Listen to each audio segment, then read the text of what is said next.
Evening, everyone. It's a few minutes after 6, and this is your closing comment. It is video number 1040 for Tuesday evening, the last day of November.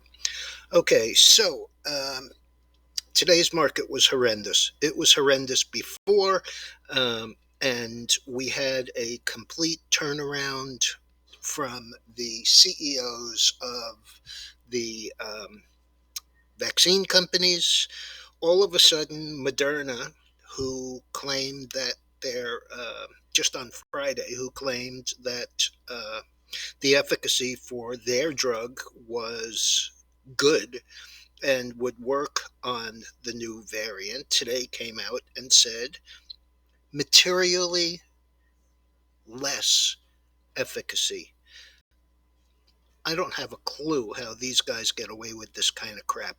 You don't go, first of all, the whole situation was unknowable 24 hours after the first discussion about it.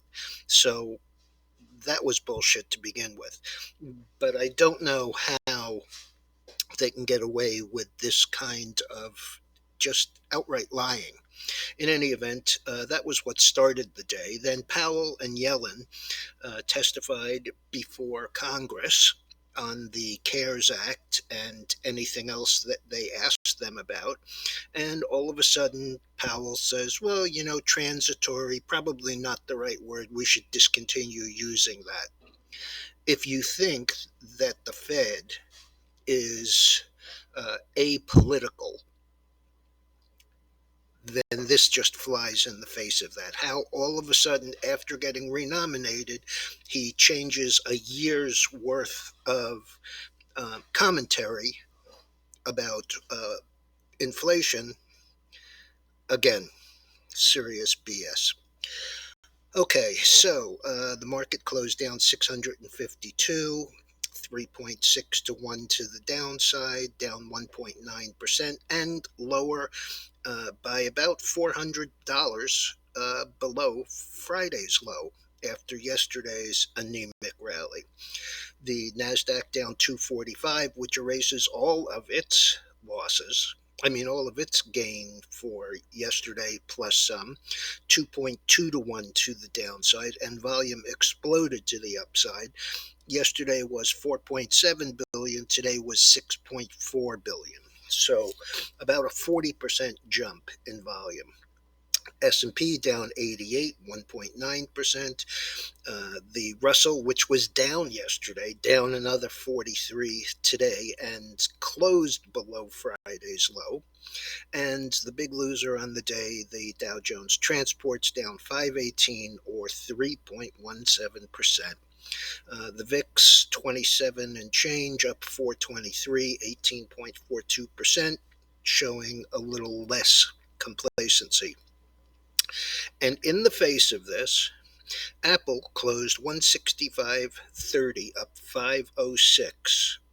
That's within 40 cents of the all-time high, which was just a couple of days ago, 165.70. Salesforce had a beat top and bottom line. And guidance for early next year was soft. The stock had closed 284.96, down 11.78, and then in the aftermarket traded down to 264.21, down 29.35, or just under 10%. So the question is, if the rule is don't fight the Fed, and the Fed is getting hawkish, does that mean you don't fight the Fed and you get short this market? Somehow I'm going to guess that the teleprompter readers are not going to echo that sentiment. Chart on the screen is the oil, and as you can see, concern about the pandemic collapsing demand. 66.18, down 377 after getting down below $65. That's 85 to 65. That's a pretty hefty move, 24%.